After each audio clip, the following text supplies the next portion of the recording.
আসসালামু আলাইকুম। আশা করি আপনারা সকলেই ভালো আছেন। আমি আলহামদুলিল্লাহ আপনাদের দয়ায় অনেক ভালো আছি। আজকে আলোচনা করব ডিম উৎপাদন কমে যাওয়ার কারণ কি এবং ডিম উৎপাদন বৃদ্ধি করতে কী কী মেডিসিন খাওয়াতে হবে। আমার থাম্বনেইলে দেখতে পাচ্ছেন যে আমি 4টা মেডিসিনের ছবি দিয়েছি। এগুলা মেডিসিন আপনাদের নিয়ম মতো খাওয়াতে হবে। ডিম উৎপাদন কমে যাওয়ার অনেকগুলো কারণ আছে।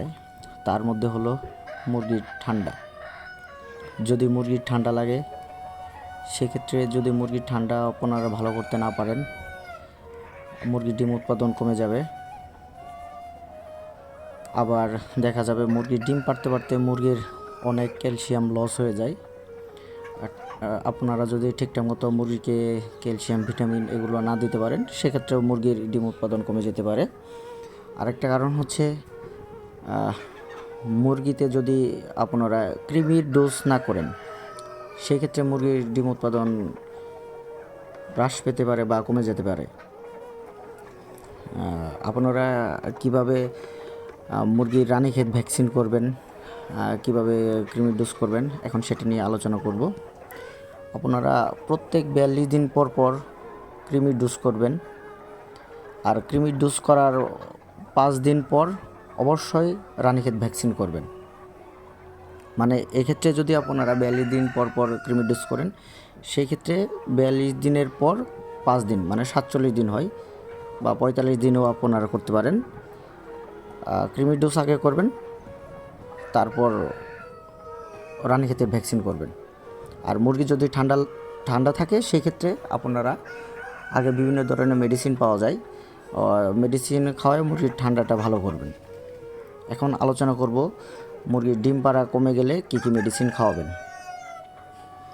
মুরগির ডিম পাড়া কমে গেলে দেখা যাচ্ছে যে মুরগি ডিম পারতে পারতে মুরগির ডিম উৎপাদন কমে যায়, বা মুরগির ওই এনার্জি লস হওয়ার কারণে ডিম উৎপাদন হ্রাস পায়। সেক্ষেত্রে আপনারা একমির এগ ফর্মুলা খাওয়াবেন 5 দিন, 2 দিন দিবেন সাদা পানি। তারপর পরের 5 দিন খাওয়াবেন ক্যালসিয়াম, 2 দিন দিবেন সাদা পানি। পরের 5 দিন খাওয়াবেন ইসেল, 2 দিন দিবেন সাদা পানি। পরের 5 দিন খাওয়াবেন এডি3, 2 দিন দিবেন সাদা পানি। এক্ষেত্রে একটা বিষয় খেয়াল রাখবেন, মেডিসিনগুলো একবেলা দিবেন। 1 লিটারে 1 মিলি বা 1 গ্রাম যেটাই দেন দিবেন। মেডিসিনগুলো সন্ধ্যার পর থেকে, মানে বিকাল 5টার পর থেকে রাত 10টা বা 11টা পর্যন্ত, 10টা পর্যন্ত খাওয়াবেন। রুলস অনুযায়ী খাওয়াবেন। তাহলে দেখা যায় যে আপনাদের 1 মাসের কোর্স কমপ্লিট হলো। মুরগির ডিম উৎপাদন ইনশাল্লাহ বৃদ্ধি হবে। এবং আপনারা যারা বাচ্চা হ্যাচিং করেন, অবশ্যই ভালো মানের বাচ্চাই পাবেন। আর আমার ভিডিও ভালো লাগলে অবশ্যই চ্যানেল সাবস্ক্রাইব করবেন।